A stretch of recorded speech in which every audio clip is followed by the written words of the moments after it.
안녕하세요. 일러입니다. 누구나 자기 사주팔자는 스스로 풀었으면 하는 바람으로 내가 보는 셀프 사주라는 카테고리를 만들었습니다. 내 사주를 내가 스스로 풀기 위해서는 동양 철학의 가장 기본이 되는 음양오행과 명리학의 기초 지식이 있어야 합니다. 역학의 용어는 생소하고 어려운 것이 사실입니다. 그래서 제 경험을 토대로 최대한 쉽게 설명하기 위해 연속문을 기획했습니다. 서두르지 않고 차근차근 가랑비에 옷 젖듯이 영상을 시청하다 보면 사주팔자라는 것이 이런 것이로구나 라는 생각이 들 수 있도록 노력하겠습니다. 그럼 시작하겠습니다. 동양학은 음양오행설을 기반으로 하고 있습니다. 오늘은 먼저 음양에 관한 이야기를 하겠습니다. 동양학에서의 음양은 삼라만상의 근본입니다. 한마디로 삼라만상은 음양으로 구성되었다는 이야기입니다.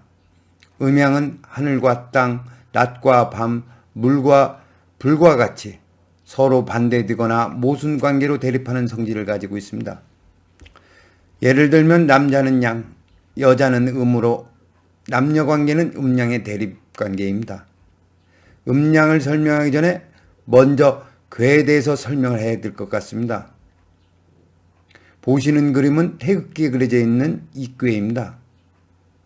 작대기 같은 검은 바 하나를 효라고 합니다. 맨 밑에 있는 것을 하효라 하고 중간에 있는 것을 중효, 맨 위에 있는 것을 상효라고 합니다. 이때 세 개가 모여 있는 것을 팔괴라고 합니다. 쉽게 얘기하면 개별 부품을 효라고 하고 부품 3개를 모아 조립을 하면 그것이 8개가 됩니다. 여기서 더 발전하여 8개가 2개 중첩된 것을 64궤라고 합니다. 그리고 8개나 64개를 줄여서 궤라고 하지요. 다시 본론으로 들어와서 보시는 그림과 같이 음양을 하나의 효로 구분합니다. 음을 나타낼 때는 음효, 양을 나타낼 때는 양효를 사용합니다. 음효와 양효가 무엇이 다른지 자세히 봐주세요. 음효는 끊어져 있고 양효는 이어져 있습니다. 음효는 중간이 비어 있고 양효는 채워져 있습니다. 이것을 남녀로 비유하면 여성을 상징하는 음효는 비어 있으므로 받아들이거나 채우려고 하는 속성이 있고 남성을 상징하는 양효는 채워져 있기 때문에 비우려고 하는 속성이 있습니다. 그래서 남성은 씨를 뿌리고 여성은 그 씨를 받아 기르는 것입니다. 하늘은 양이고 땅은 음입니다.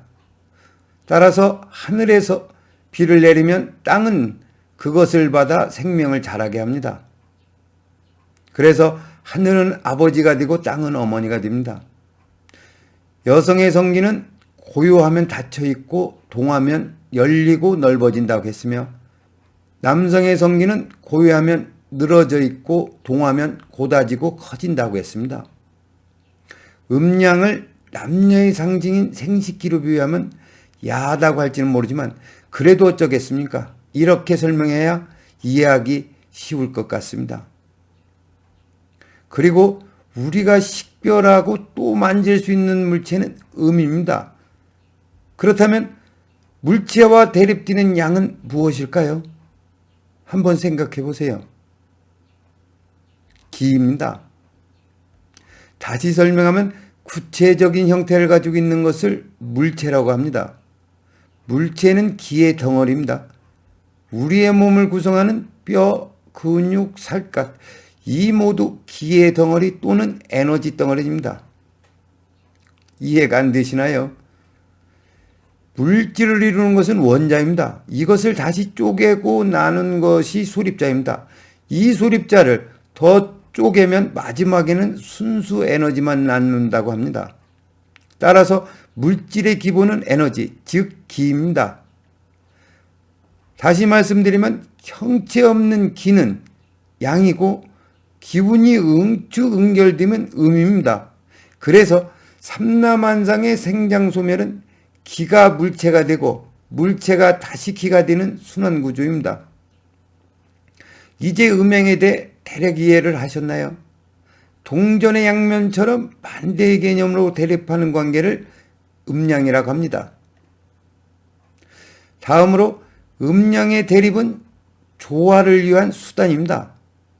대립관계인 음양이 서로 마주보고 으르렁거리고만 있다면 세상은 변하지 않습니다. 음양이 서로 대립하는 목적은 조화입니다. 음양은 변합니다.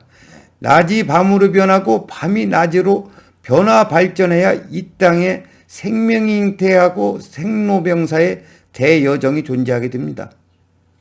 이러한 자연현상을 도식화한 것이 태극입니다. 음양이 섞여 돌고 도는 태극의 원리를 보면 조화와 균형을 이루기 위해 음양은 변화 발전한다는 것을 알 수 있습니다. 음이 극에 이르면 양으로 변하고 양이 극에 이르면 음으로 발전합니다. 동짓날은 1년 중에 밤이 제일 깊습니다. 즉 음이 최고조에 달했다는 뜻입니다. 그때 아주 작은 양의 기운이 생겨나 서서히 봄으로 발전하고 여름으로 가지요. 그러다가 하지가 되면 다시 음이 태동하여 가을, 겨울로 발전합니다. 이렇듯 음양은 순환을 통해 조화와 균형을 이룹니다. 나고 자라면 언젠가는 죽어 없어지는 것처럼 음양은 생장소멸을 합니다. 태극은 돌고 돕니다. 세상도 돌고 돕니다. 그래서 누구에게나 좋은 때가 있고 나쁠 때가 있습니다. 그리고 두 개의 음양은 네 개의 사상으로 발전하여 추나추동이 생기고 또 8개로 발전합니다. 이때 8개를 통해 후군과 12지지의 배속에 대하여 알 수 있습니다. 다음에는 사상에 대해서 이야기하겠습니다. 오늘은 여기까지 하겠습니다. 시청해 주셔서 감사합니다.